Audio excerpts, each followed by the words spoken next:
Hello everyone. आप सभी का वेलकम है मेरे यूट्यूब चैनल पे। और इसमें से आज जानने वाले हैं वर्ण के बारे में। ठीक है, वर्ण का परिभाषा तो आपको पता ही होगा। वर्ण उस मूलध्वनि को कहते हैं जिसका खंड या टुकड़ा नहीं किया जा सके। ठीक है, वर्ण दो प्रकार का होता है। एक में होता है स्वर वर्ण और दूसरा में होता है व्यंजन वर्ण। ठीक है, इसमें से स्वर्ण वर्ण की संख्या जो है 11 होता है और व्यंजन की संख्या जो है कि 33 होता है। दोनों मिलाकर के जो है कि 44 हो गया।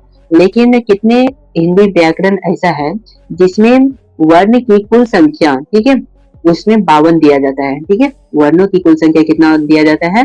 52। वो भी आपको ध्यान रखना है। ठीक है, चलिए इसमें से आप लोग का एग्जाम में अधिकतर पूछा जाता है उच्चारण स्थान के बारे में। और उच्चारण स्थान के बारे में जानकारी रखना बहुत ही आसान है। ठीक है, यदि आप यहाँ से जानकारी इतना रख लेते हैं तो आपको कन्फर्म में जो है कि 5 से 6 नंबर कभी भी आप ला सकते हैं। ठीक है, चलिए इसमें से देखा जाए उच्चारण स्थान के बारे में। इसमें कर्ण से उच्चारण होता है, तालु से होता है, मुद्रा से होता है, दंत से होता है, ओष्ठ से होता है, नासिका से होता है। ठीक है, नासिका से होता है। इसके अलावा जो है कि उच्चारण कंठ तालु से होता है, दंत ओष्ठी से होता है और कंठ ओष्ठ से होता है, दंत ओष्ठी से होता है। ठीक है, चलिए इसके उच्चारण स्थान के बारे में जान लेते हैं कि किसका उच्चारण कहाँ से होता है। ठीक है, ओ आव ये दोनों जो है, ठीक है, इसका उच्चारण कंठ से ही होगा।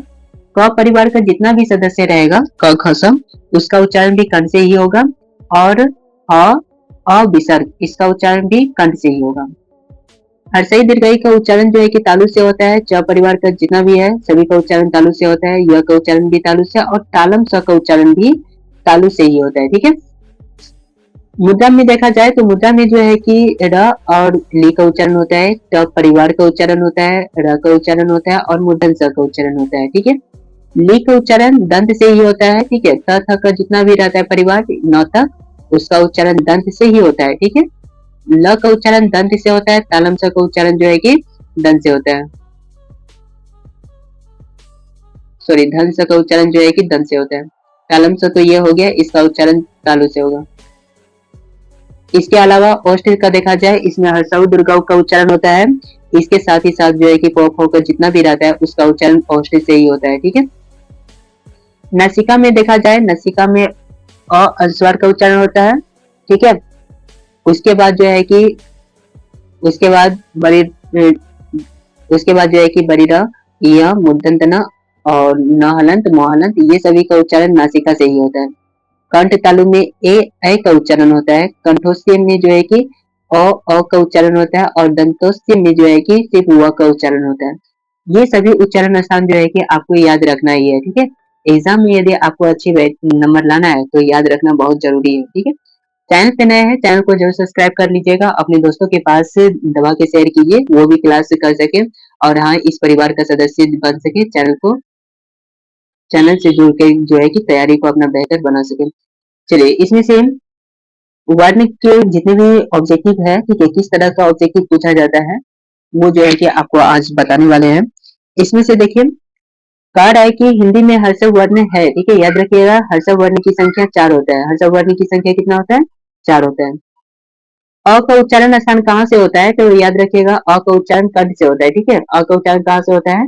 कंठ से होता है। करेक्ट आंसर हो जाएगा ऑप्शन नंबर, ठीक है, ऑप्शन नंबर हो जाएगा, ठीक है, ऑप्शन नंबर कहाँ हो जाएगा? डी। ठीक है, अ का उच्चारण कंठ से होता है, ऑप्शन नंबर हो जाएगा डी राइट आंसर।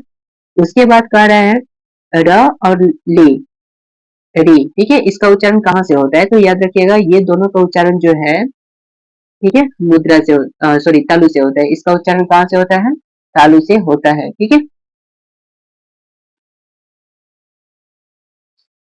इसमें से पूछा गया है र और ली, ठीक है, इसका उच्चारण र और री इसका उच्चारण कहाँ से होता है? तो याद रखिएगा इसका उच्चारण मुद्रा से होता है। ठीक है, करेक्ट आंसर हो जाएगा option number A right answer. अगला दिया है क्वेश्चन नंबर 4।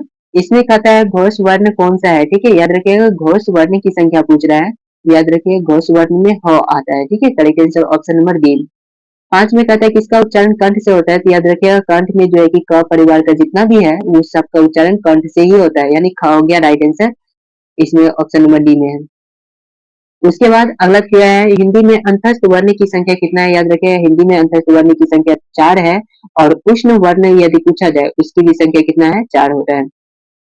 उष्ण व्यंजन उष्ण वर्णिक या उष्ण व्यंजन की संख्या पूछा जाए तो उसकी भी संख्या कितना होता है? 4 होता है। चलिए, उसके बाद अगला क्वेश्चन पूछा जाए, क्वेश्चन कह रहा है कि य को किस वर्ण के अंतर्गत रखा गया है? यो किसमें रखा गया है? याद रखिएगा, य, र, ल जितना भी है, ठीक है, तालम स तक वो जो है कि व्यंजन में ही रखा गया है, ठीक है। करेक्ट आंसर हो जाएगा C, option number C right answer. अगला दिया है अघोष वर्ण कौन सा है? तो याद रखिए अघोष में आता है, ठीक है, च, ठीक है, प्रथम अक्षर च आता है, ठीक है, ये राइट आंसर हो जाएगा। अगला क्वेश्चन कह रहा है तालम च का उच्चारण स्थान कौन सा है? याद रखिएगा तालम च का उच्चारण स्थान तालु से है, ठीक है, कहां से है? तालु से। क्वेश्चन नंबर 10 में कह रहा है ई का उच्चारण स्थान है, तो याद रखिएगा ई का उच्चारण स्थान जो होता है तालु से ही होता है। ल का उच्चारण कहाँ से होता है? तो ल का उच्चारण जो है दंत से होता है। ल का उच्चारण कहाँ से होता है? दंत से होता है। इसी प्रकार के और भी क्वेश्चन आपके पास आपके सामने लाते रहेंगे। आप चैनल पे नए हैं, चैनल को सब्सक्राइब कर लीजिए, अपने दोस्त के पास शेयर कर लीजिए, ठीक है।